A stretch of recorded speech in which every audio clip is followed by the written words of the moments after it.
Bom dia, igreja, paz do Senhor a todos. Estaremos em Salmos 14. Uma palavra aqui. As palavras dos meus lábios e o meditar do meu coração sejam agradáveis na tua presença, Senhor, rocha e rei do todo. E com essa palavra nós vamos ter uma palavra de oração.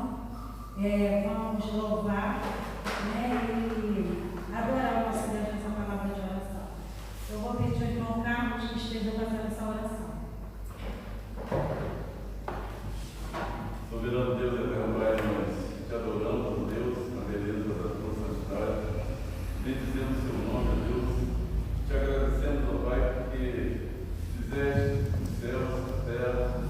E hoje, ó Pai, essa noite, esses dias têm te chovido. Quão maravilhoso é isso, Pai, porque foi o Senhor que fez, foi o Senhor que derramou, foi o Senhor que está regando a terra, os mananciais estão se enchendo, e nós te alegramos por isso, Pai, porque tudo que o Senhor fez, o Senhor viu que era muito bom. Nós te exaltamos o seu nome, te agradecemos, ó Pai, pelos irmãos que já estão aqui presentes, te adorando em espírito e em verdade, os que estão através dessa chuva, por nós estamos aqui. Pai, nós queremos nessa manhã te agradecer por mais um dia de vida que o Senhor nos concedeu, por mais uma manhã que suas misericórdias se renovaram sobre nossas vidas, que podemos estar aqui juntos, nos reunindo, Senhor. Muito obrigada pela vida de cada um que está aqui, muito obrigada porque o Senhor tem dado livramento para cada um de nós, tem cuidado da nossa família, tem cuidado da nossa saúde, tem cuidado de cada pedaço da nossa vida. E nós podemos, ao longo dos nossos dias, perceber esses cuidados, Senhor. Muito obrigada por isso, muito obrigada pela tua graça, pelo teu amor com cada um de nós. Por tudo que o Senhor tem feito em nossas vidas, tem feito nessa igreja e por tudo que ainda vai fazer, Pai. Continue preparando os nossos corações, enchendo eles de esperança, de vigor, para trabalhar na tua obra, em nome de Jesus. Amém. Nós vamos estar louvando o hino 33.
Responde-me quando clamo, ó Deus da minha justiça.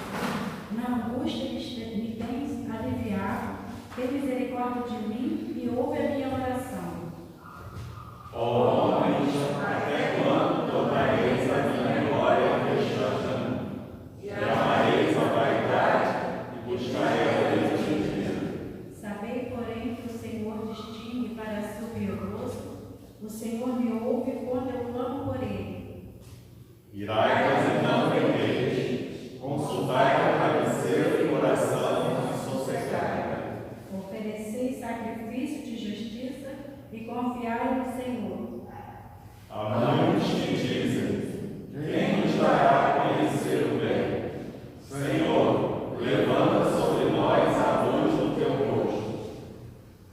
Gente, me perdi, desculpa. Tá bom, obrigada, tá? Mas a alegria me puseste no coração do que a alegria deles, quando lhes há fartura de cereal e de vinho. Em paz de direito e logo pega o sono, porque Senhor, só tu me fazes repousar seguro. Vamos ler o primeiro, né? Porque ultimamente a gente vive nesse dilema da angústia, né? Então vamos estar lendo o primeiro verso aqui. Responde-me quando clamo, ó Deus da minha justiça. Na angústia que tens aliviado, tem misericórdia de mim e ouve a minha oração. Amém. Senhor, pode ser.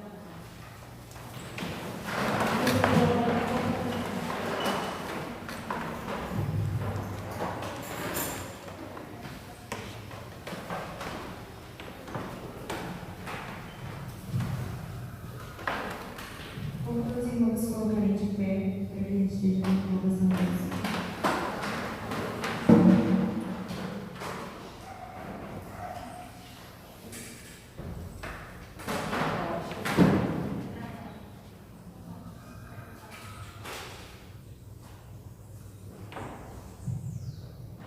Como o pastor falou, no último domingo nós vamos iniciar um novo estudo agora sobre antropologia bíblica e um dos pontos fala sobre a nossa natureza humana, a natureza pecaminosa. Então, que essa música que a gente vai cantar agora seja de fato a nossa oração para que a gente consiga vencer isso. Senhor,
Senhor, nesta manhã, Senhor, a tua igreja, Pai, juntamente conosco, está, Senhor, clamando a Ti, ó Pai, apresentando tuas mãos, Senhor, seu filho. Senhor, ali, Senhor, o vizinho da tua serva, Senhor, são dois, e Tu conheces, Tu é o Deus que conhece, sabe daquela enfermidade, Tu é o Deus que pode, segundo a Tua vontade, segundo o Teu querer, Senhor, restaurar a saúde. Pai, Senhor, também a vizinha da Andréia, Senhor, que está com aquele câncer, Senhor, Tu é o Deus do milagre, mas, Senhor, a maior salvação, Senhor, a maior cura, Senhor, é quando nós se convertemos a Ti, que é a cura da alma. Senhor, que o Santo Espírito possa, Senhor, penetrar, Senhor, e falar no seu coração, para que haja conversão. E daí, Senhor, se for a Tua vontade, segundo o Teu querer, ó Pai, que em nome de Jesus, que essa enfermidade possa ser curada. Pai, também os espirituais, para aqueles que estão desanimados, enfraquecidos, Senhor, que eles possam, Senhor, despertar através da Tua palavra, através da visita do Santo Espírito, ó Pai, aos corações, e sentir o desejo de retornar, de voltar, de caminhar, de se alegrar em Ti.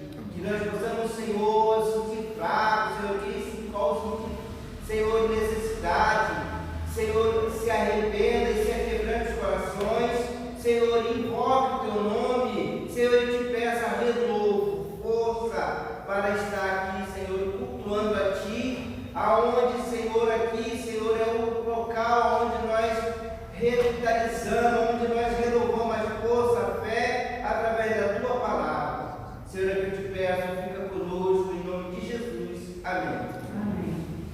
Então, na palavra de oração, vamos orar pelo dízimos e ofertas, né? Agora colocamos ali na porta quando entramos.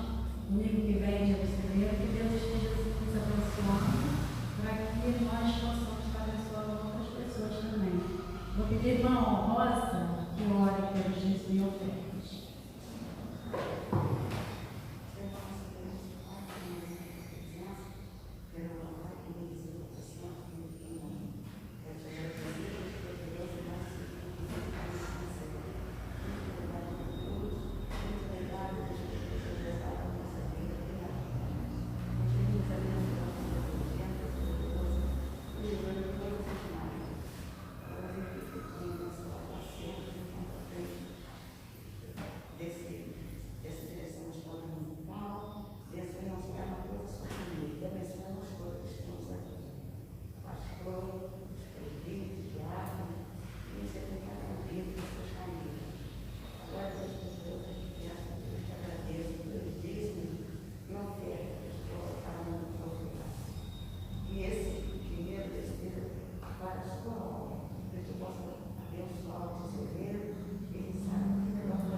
Exaltado e agradecido seja Deus tão somente o Teu santo e excelso nome.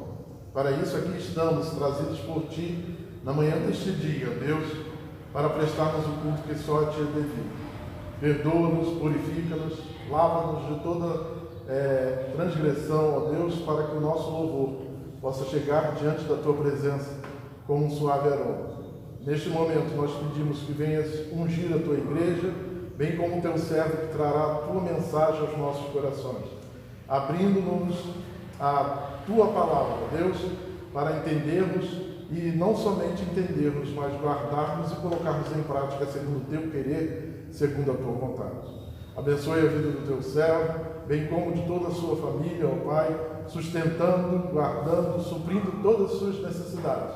Abençoe também a vida da Tua igreja, fortalecendo-nos a cada dia, em nome de Cristo Jesus. Amém. Amém.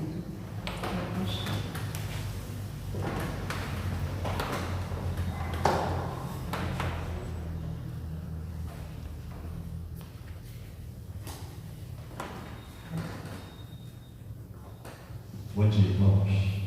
Vamos abrir a palavra de Deus em Gênesis capítulo 2, a partir do versículo 4.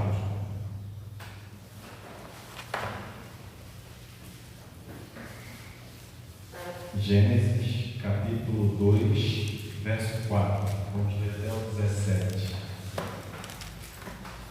Gênesis capítulo 2, a partir do versículo 4, fala sobre a formação do homem.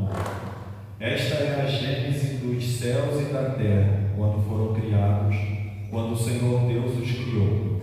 Não havia ainda nenhuma planta do campo na terra, pois ainda nenhuma erva do campo havia brotado. Porque o Senhor Deus não fizera chover sobre a terra, e também não havia homem para lavrar o solo. Mas uma neblina subia da terra e regava toda a superfície do solo. Então formou o Senhor Deus ao homem do pó da terra e lhe soprou nas narinas o fôlego devido, e o homem passou a ser alma vivente. E plantou o Senhor Deus um jardim no Éden, na direção do oriente, e pôs nele o homem que havia formado.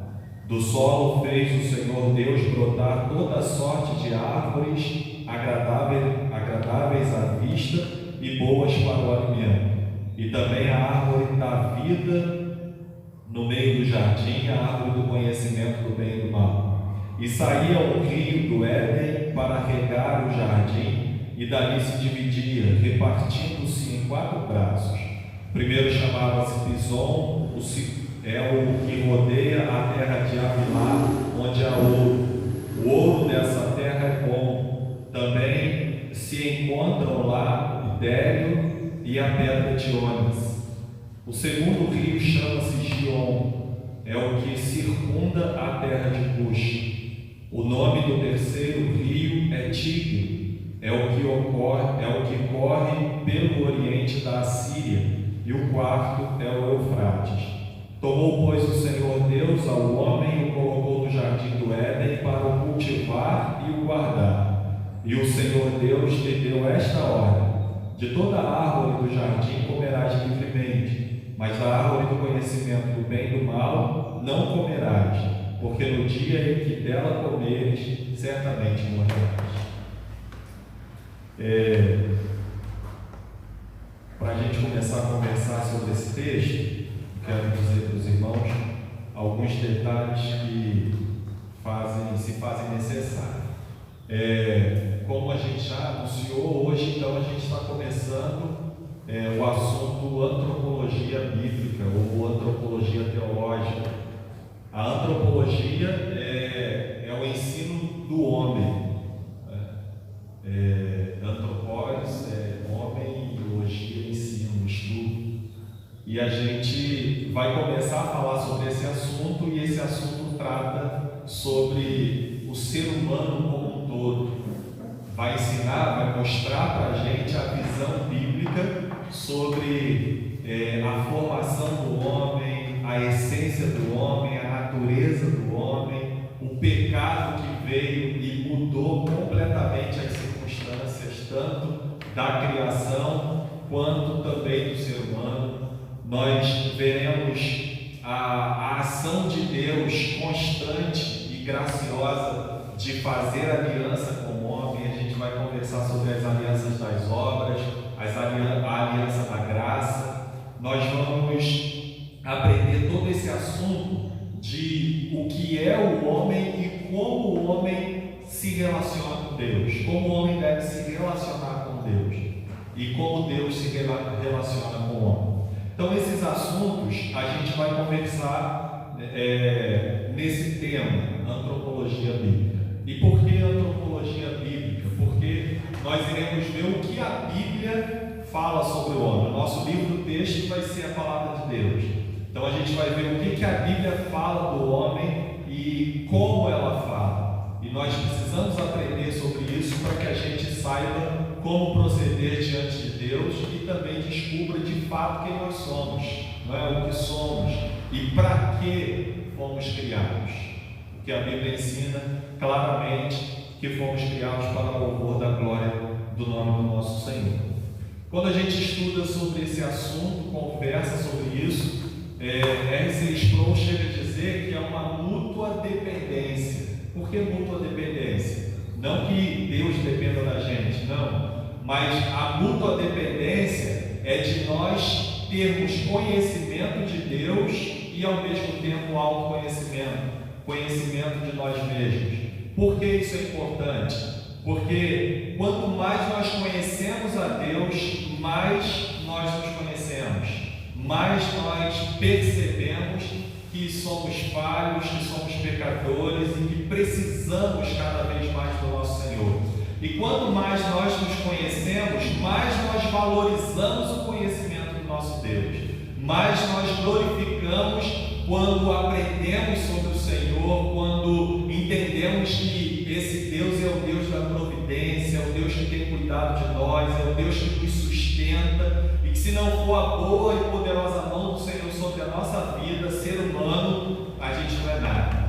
A gente voltaria a ser o que a gente de fato, pó. Né? Viemos do solo. A Bíblia fala isso e a gente vai conversar sobre esse assunto. Nesse texto que nós acabamos de ler, algumas coisas nós não vamos entrar em detalhes, em muitos detalhes, porque a gente vai estar estudando no decorrer do estudo da antropologia, vai estar conversando um pouco mais sobre esse assunto. Por exemplo, os 2 últimos versículos que falam sobre a ordem que Deus deu para que o homem não comesse do fruto da árvore do conhecimento do bem e do mal, e essa árvore, sobre a árvore do conhecimento do bem e do mal, a gente vai conversar quando a gente falar sobre a aliança edênica, a aliança do Éden, a aliança que Deus fez com o homem no Éden. Foi essa aliança. Deus deu uma ordem para o homem, e se o homem cumprisse essa ordem, se o homem obedecesse essa ordem de não comer do fruto do conhecimento do bem e do mal, ele viveria. Deus deixa claro aqui: se você comer, você vai morrer, então se não comer, vai viver eternamente. Essa era a proposta de Deus para o homem. E aqui, irmãos, ainda no Éden, o homem podia obedecer tranquilamente, porque o homem era perfeito, o homem não tinha pecado, o homem tinha sido formado por Deus de forma reta, perfeita, boa, e não tinha entrado ainda o pecado no mundo que levasse o homem a pensar em desobedecer ou a praticar a desobediência.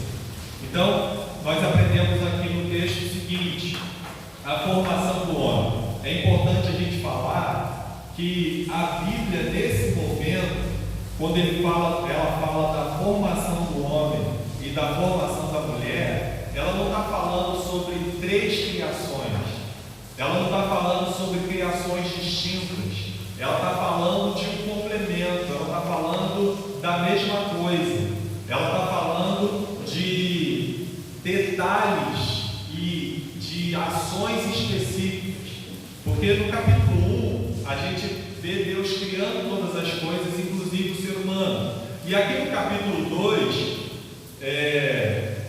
Deus ordenou a Moisés que colocasse dessa forma, especificado como foi que Deus criou o homem, como foi que Deus criou a mulher, mostrando, trazendo para a gente, irmãos, o conhecimento, a ideia de que Deus, Ele coroou o ser humano. Nós somos a coroa da criação, nós somos a menina dos olhos de Deus, nós somos a parte mais importante da criação de Deus. E a gente vai conversar isso também mais detalhadamente quando a gente for falar sobre o homem como imagem e semelhança de Deus. Aí a gente vai ver essa grande diferença entre toda a obra criada e a criação do ser humano. O ser humano foi o único ser criado à imagem e semelhança de Deus. Isso o torna mais especial, isso o torna mais importante, como nós aprendemos no Salmo de número 8, que a gente estudou essa semana, e o texto fala para a gente isso, que Deus, Ele fez do homem um pouco menor do que Deus. O salmista fala isso. Tu criaste, tu formaste um pouco menor do que Deus, e de glória e honra o coroaste. Então, o ser humano é a coroa da criação de Deus, é o ponto mais importante. Nesse texto ainda, então nós aprendemos que Moisés não está falando de uma outra criação, mas ele está falando da criação como um todo, e aqui ele especifica o que aconteceu em um dado momento que Deus resolveu fazer o homem. E o texto fala para a gente, começa falando para a gente no versículo 4 ao versículo 6, sobre como foi então a criação. Ele fala que essa é a origem, é o princípio dos céus e da terra, quando foram criados, quando o Senhor Deus os criou. Moisés faz questão de enfatizar que o ator principal desse texto, dessa criação, é o próprio Deus. E vocês percebem que por várias vezes Moisés chama Deus de Senhor Deus. Nesse texto que a gente está lendo, por exemplo, no versículo 4 ele fala Senhor Deus, no verso 7 é Senhor Deus, no verso 8 Senhor Deus, no verso 9 Senhor Deus, no verso 15 Senhor Deus. Esse Yahvé Elohim, esse Yahvé que é Senhor, que é soberano, que é criador de todas as coisas, e esse Elohim que é plural, que é uma representação, uma das representações da Trindade.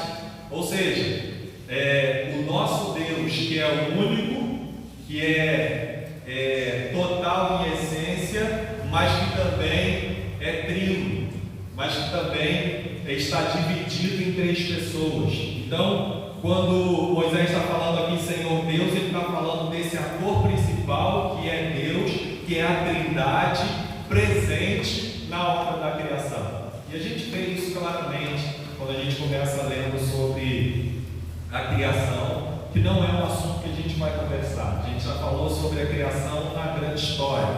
Agora a gente vai falar sobre a criação só do aspecto humano, só de como Deus formou o homem.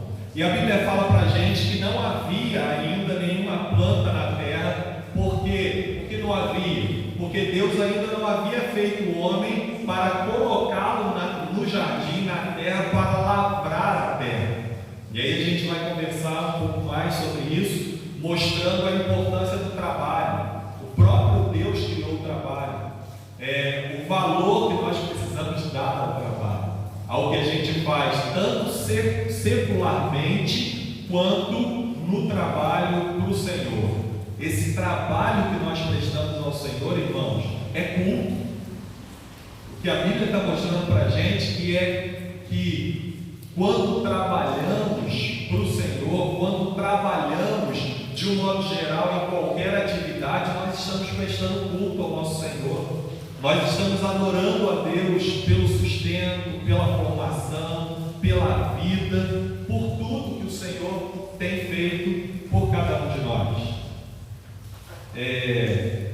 A Bíblia fala que não havia chuva na terra ainda. A única forma de regar o solo era uma água, uma neblina que subia da terra. A primeira chuva nós vemos a Bíblia falando para a gente lá no dilúvio, na época de Noé, foi quando aconteceu a primeira chuva. E aqui no versículo 7, então, o Senhor fala especificamente como Ele resolve fazer o homem.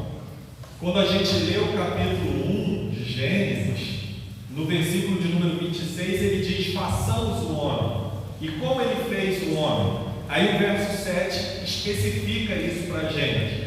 Formou o Senhor Deus ao homem do pó da terra e lhe soprou nas narinas o fôlego de vida, e o homem passou a ser alma vivente. Então Deus forma o ser humano, Deus forma o homem dessa forma, desse modo. E aqui está de novo o relato do Senhor Deus. Quem tem esse poder de criar, quem tem o poder de fazer surgir todas as coisas, de fazer nova todas as coisas, de fazer vir do nada. Quando Moisés está falando no versículo 4, Senhor Deus os criou, esse criar aqui no original significa o único que tem o poder de fazer do nada as coisas acontecerem. Quando a gente olha lá em Hebreus capítulo 11, versículo 3, a gente aprende que pela fé nós cremos que todas as coisas passaram a existir a partir da palavra de Deus. Antes era nada e agora passou a ter alguma coisa, porque Deus disse haja. Deus disse haja. Haja luz, haja firmamento, haja terra, haja luzeiros, haja e façamos o homem, diferentemente do que a gente vê quando Deus manda fazer todas as coisas. E aí ele diz aqui especificamente, irmãos, formou o Senhor Deus ao homem no pó da terra. Esse formar aqui é moldar.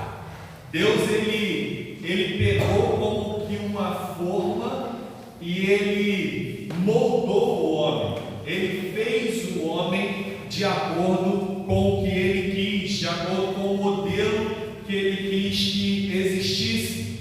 E essa ideia, irmãos, existe nos autores bíblicos, existem nos servos que escreveram a palavra de Deus. Ou seja, isso é uma demonstração de que essa mentalidade já existia naqueles que têm vida com Deus, que têm comunhão com Deus, que servem ao Senhor, e que precisa ser também a mesma verdade existente na nossa vida, irmãos.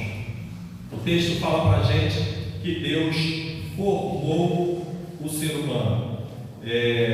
Se a gente puder, por exemplo, abrir a palavra de Deus lá em Jó, capítulo 10, se os irmãos puderem ler versículo 9, versículo 8 e 9, irmãos verão isso.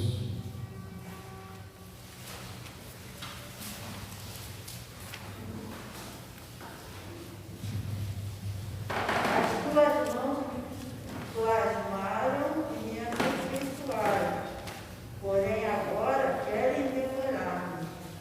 Lembra-te de que me formaste como em barro, e queres agora reduzir-me a pó.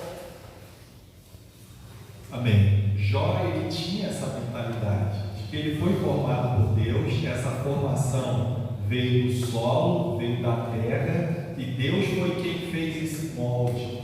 Deus quem fez a gente dessa forma. E isso é importante para a gente, irmãos, saber, para que a gente saiba quem de fato nós somos.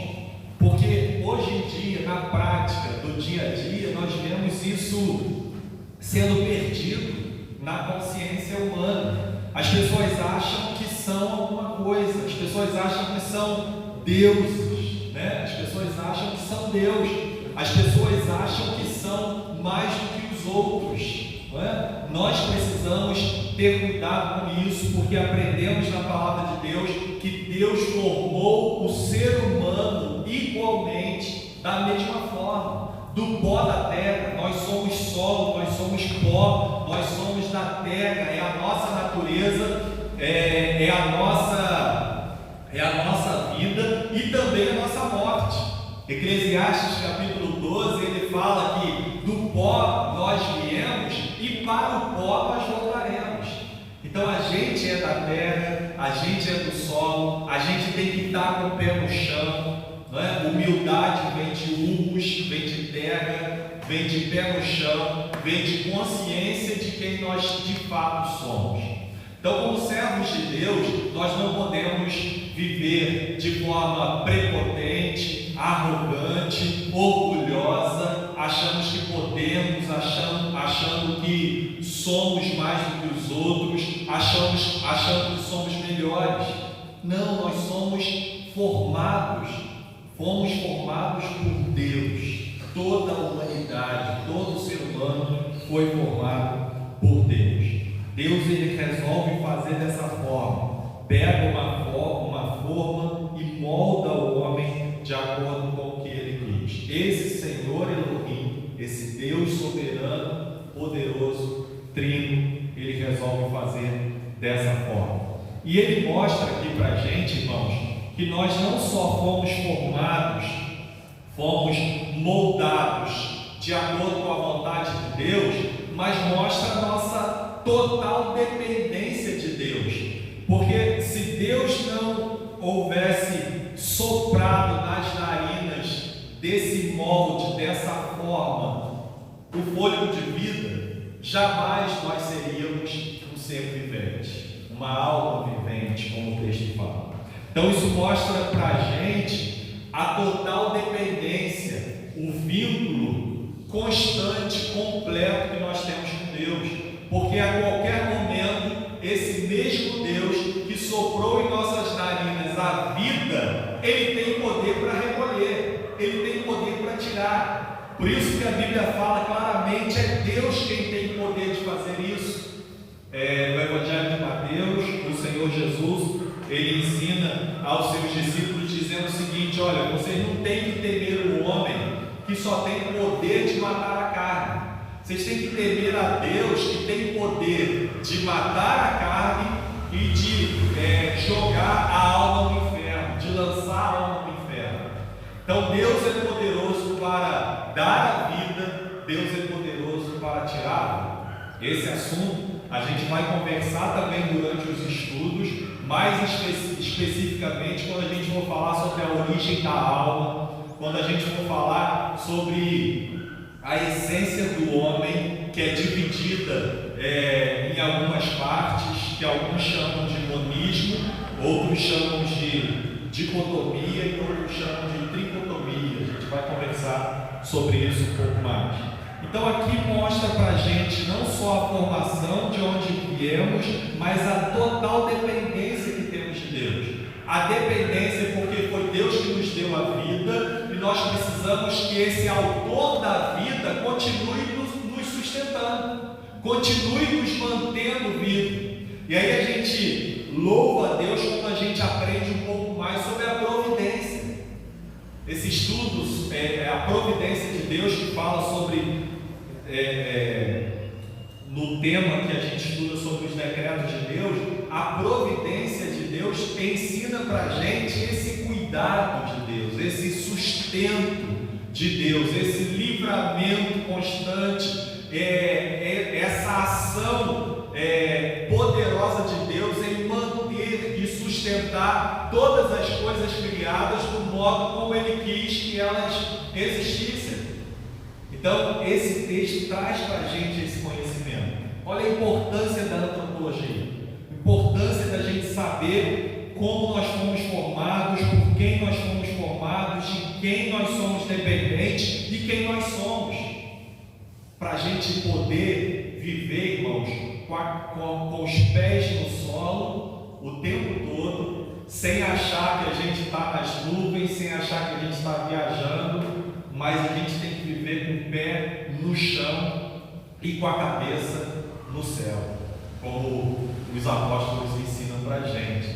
Paulo, por exemplo, ele fala lá em Filipenses capítulo 4, versículo 8, ele fala sobre o que nós devemos pensar, o que deve ocupar a nossa mente. Então ele fala tudo que é bom, tudo que é amável, tudo que é de boa fama, se alguma virtude há, seja isso que ocupe o vosso pensamento. Então a nossa mente, os nossos olhos devem estar em Deus, devem estar no céu, e os nossos pés no chão, que é de onde nós somos, de onde nós viemos e para onde nós voltaremos. Foi Deus quem deu o fôlego de vida, foi Deus quem tornou o homem alma vivente ou ser vivente. Esse alma aqui em Efésios significa ser vivente, uma pessoa que agora não é apenas um molde, mas é um ser humano, um homem, uma pessoa que se relaciona com Deus, que está vivo para a glória de Deus. É interessante que Paulo, ele fala sobre isso lá em 1 Coríntios, capítulo 15, se não me engano, versículo 45. Os irmãos podem abrir, por favor. 1 Coríntios 15, 45, ele fala sobre o primeiro Adão como alma vivente.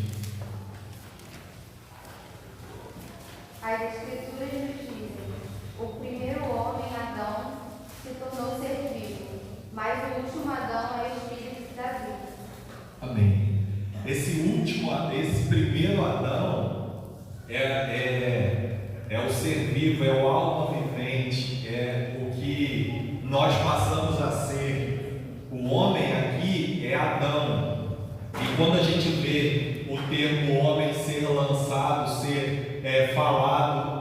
nos demais textos das Escrituras, geralmente é Adão, porque está falando sobre essa descendência, sobre essa origem, essa genealogia. Nós viemos de Adão, isso a gente aprende em antropologia. Nós somos geração de Adão, não é? A humanidade toda. Agora, a geração de Abraão é diferente, porque são os descendentes da salvação, os descendentes de Abraão. Os descendentes de Adão são toda a humanidade. E lá Paulo está falando, olha, o primeiro Adão foi feito alma vivente. Todos nós somos seres vivos por causa disso. Mas o segundo Adão foi feito espírito vivificante, ou seja, esse segundo Adão, que é Cristo, é quem dá a vida. O primeiro Adão passou a ser vivo, passou a viver, porque Deus deu a vida. Porque o Elohim estava aqui presente, soprando nas narinas do homem o fôlego de vida. E Jesus estava aqui. Jesus deu a vida. Por isso ele fala: eu sou o caminho, a verdade e a vida. Então, esse é o nosso Senhor, esse é o nosso Deus. Do versículo 8 em diante, por exemplo, até o versículo 14, o texto fala então que Deus plantou um jardim no Éden. E eu queria voltar com os irmãos, o capítulo 1 e ler, por favor, alguém pode ler o versículo 11 e 12? E diz: produz a terra relva, ervas que deem semente, e árvores frutíferas que deem frutos segundo a sua espécie, cuja semente esteja nele sobre a terra. E assim se fez. A terra, pois, produziu relva, ervas que davam semente segundo a sua espécie, e árvores que davam fruto, cuja semente estava nele, conforme a sua espécie. E viu Deus que isso era bom. Isso acontece no terceiro dia, versículo 13, ou tarde de manhã, o terceiro dia. Então Deus fez daquela forma ali, que a norma deu para a gente, o jardim e colocou o homem lá. Versículo 8: e plantou o Senhor Deus um jardim no Éden. Éden aqui é lugar, é prazer, é deleite. Ou seja, está trazendo para a gente a ideia de que esse lugar onde o homem foi colocado, foi formado e foi dado vida a ele, e ele foi colocado, é um lugar glorioso, é um lugar de prazer, é um lugar maravilhoso, porque Éden significa deleite, Éden significa prazer, jardim é aquela localização belíssima. Por isso que Deus, Moisés continua discorrendo aqui e falando sobre o que havia lá de plantação. Por exemplo, no versículo 9, ele fala que Deus fez brotar toda sorte de árvores agradáveis à vista e boas para o alimento. Vocês imaginam um jardim, um pomar, com toda espécie, todo tipo de fruto, todo tipo de árvore. A gente já fica maravilhado quando a gente vê, e não só árvores frutíferas, né? Mas árvores de todas as espécies. Por exemplo, irmãos, a gente fica maravilhado quando a gente passa num lugar e vê um pé de ipê, não é? Às vezes um ipê amarelo, ipê branco, ipê rosa, todo florido, não é? A gente fica deslumbrado, a gente logo lembra do nosso Senhor. E aqui no jardim que Deus plantou e colocou o homem, tinha todo tipo de vegetação, todo tipo de árvore, todo tipo de fruto. O homem tinha tudo à sua disposição.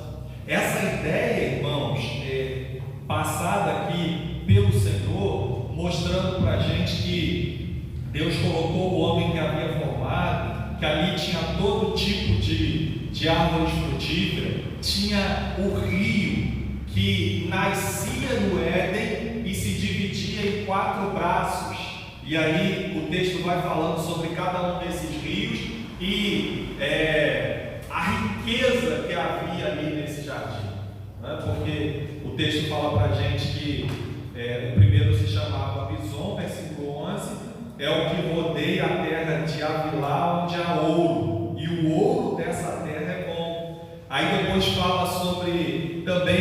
encontra lá o bidélio e a pedra de ônix. Então vai falando sobre a riqueza, a grandeza, a maravilha desse lugar. Irmãos, sem dúvida, nós não podemos estudar antropologia sem associarmos, sem andarmos de mão dada com as outras doutrinas. Por exemplo, soteriologia. Porque quando a gente estuda antropologia, a gente aprende sobre salvação, a gente aprende sobre a importância da graça de Deus, da graça salvadora de Deus em vida ao nosso alcance.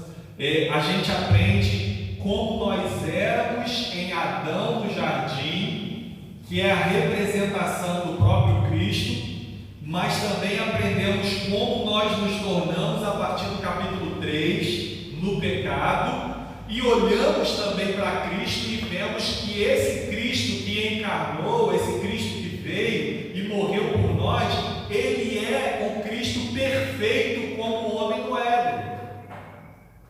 Diferente de nós, que somos imperfeitos, que somos pecadores, por causa do capítulo 3 de Gênesis, por causa do pecado, por causa da quebra da aliança do Éden, que foi Adão e Eva terem comido o fruto do conhecimento do bem e do mal.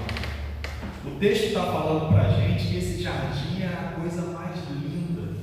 E quando a gente estuda antropologia, então a gente não deixa de andar de mãos dadas com a escatologia, que é o ensino das últimas coisas. Quando a gente olha para o jardim do Éden, a gente pode olhar para Apocalipse 21, que fala sobre a Nova Jerusalém, que fala sobre o novo céu e a nova terra. Aqui havia justiça, aqui não havia pecado. Lá na Nova Jerusalém há justiça, não há pecado.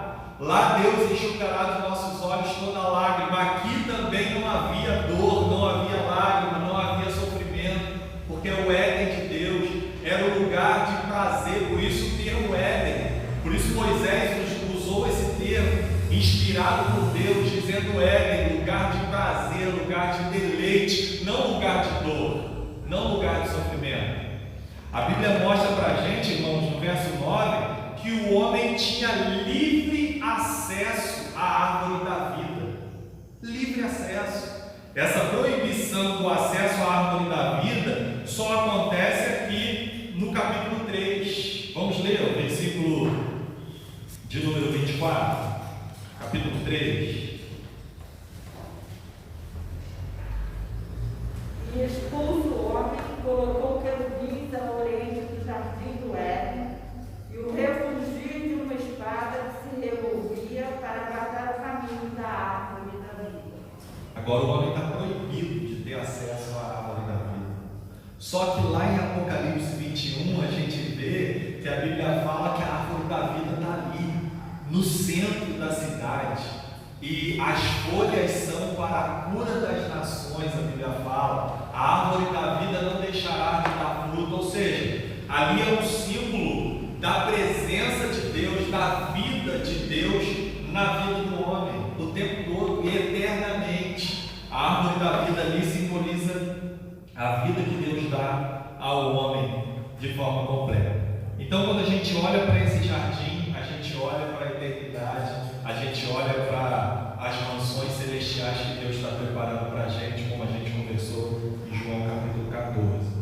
E agora no versículo 15, o texto fala assim: tomou, pois, o Senhor Deus ao homem e o colocou no jardim do Éden para o cultivar e guardar. É interessante pensar nisso, que esse cultivar, guardar, aqui no verso 5 no final, quando ele fala lavrar o solo, é serviço, é trabalho, é a gente aprender a valorizar o que a gente faz, porque a gente faz para o Senhor. Por isso que Paulo fala: tudo que você vier a fazer, faça como se estivesse fazendo para o Senhor, faça o melhor, faça para a glória de Deus, seja qualquer atividade, irmãos. Por isso que a gente vai ser discípulo de Cristo no mundo, se quando a gente estiver fazendo o nosso trabalho secular, nós fizermos como se estivéssemos fazendo para o Senhor. Por isso que Paulo fala assim: olha, você não tem que trabalhar só quando patrão está presente te olhando, mas você tem que ter a responsabilidade como servo de Deus, que foi formado por Deus para trabalhar, para servir, para cultuar o teu Deus, trabalhando e fazendo o melhor, independente de quem estiver vendo, porque o Deus de toda a terra está vendo. Ele tem os olhos como chama de fogo, seus olhos estão sobre toda a terra, ele é o Deus onisciente. Então ele vai estar presente o tempo todo, né? Vendo o que a gente está fazendo. Só que esses termos também, isso aqui é muito interessante, porque esse jardim é uma espécie de templo. Esse jardim é um lugar de adoração, de louvor ao Senhor, porque esse termo aqui, cultivar e guardar, eles só aparecem juntos novamente no Antigo Testamento quando a Bíblia está falando do tabernáculo ou do sacerdócio. Aí mostra esses dois termos juntos de novo, esses dois termos hebraicos juntos de novo. Então isso está trazendo para a gente o ensinamento de que o Éden era uma espécie de templo, de que o Éden era um lugar de louvor, de adoração, que o trabalho era louvor, era culto a Deus. E quando aparecem essas palavras novamente, falando de tabernáculo, fala de louvor. Quando está falando do sacerdócio, fala para que Deus nos formou, para sermos sacerdotes, para sermos sacerdotes reais, ou seja, desse Deus que é rei nesse mundo perdido. Nós somos sacerdócio do Senhor. E a gente vai conversar sobre isso um pouco mais no decorrer dos nossos estudos, irmãos.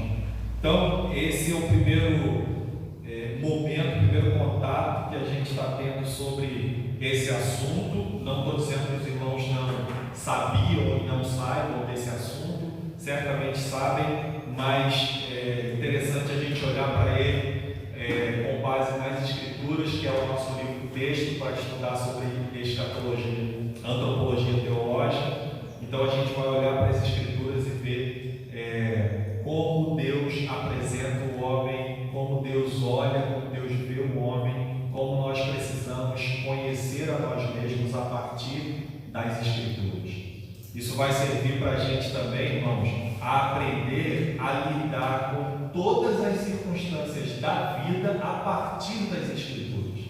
A antropologia bíblica trará para a gente uma cosmovisão, uma visão bíblica para o mundo, uma visão do mundo de acordo com o que a Bíblia ensina, o que as Escrituras ensinam para a gente. Então que Deus nos abençoe, que o Senhor nos leve a continuar lendo esses textos e guardando em nossos corações e aprendendo ainda mais sobre eles, que o Senhor nos leve a louvá-lo cada dia mais, porque somos dependentes dele, precisamos dele, somos cuidados por ele, porque nós fomos formados por ele. Quando Deus tirar de nós a alma ou o espírito, alma/espírito, não haverá mais vida, né? A Bíblia fala isso. Quando a alma é retirada do homem, acaba a vida, porque esse sopro de Deus soprou e Deus pode retirar e levar a gente novamente ao pó. Mas a vida não termina, porque nós estamos vivos em Jesus. Nós estamos vivos para a glória de Jesus. E por último, nós aprendemos então que quando a gente olha para esse Éden e fica maravilhado com tudo isso, a gente pode louvar a Deus e viver em esperança, como diz o autor aos Hebreus, porque a gente vai viver novamente no Éden. A gente vai voltar para o Éden. A gente já está vivendo o Éden, na verdade, né? Porque já estamos vivendo na presença de Deus, já temos acesso a esse Deus maravilhoso, mas não estamos vivendo o Éden na sua plenitude, como Adão e Eva viveram e como nós iremos viver na Nova Jerusalém. Mas já estamos curtindo o Éden, já estamos tendo o prazer que é o Éden, porque a presença de Deus, o cuidado de Deus, a ação poderosa de Deus já existe sobre a vida dos seus, sobre a vida de cada um de nós. Amém? Que Deus nos abençoe e nos faça guardar essa palavra em nome de Jesus.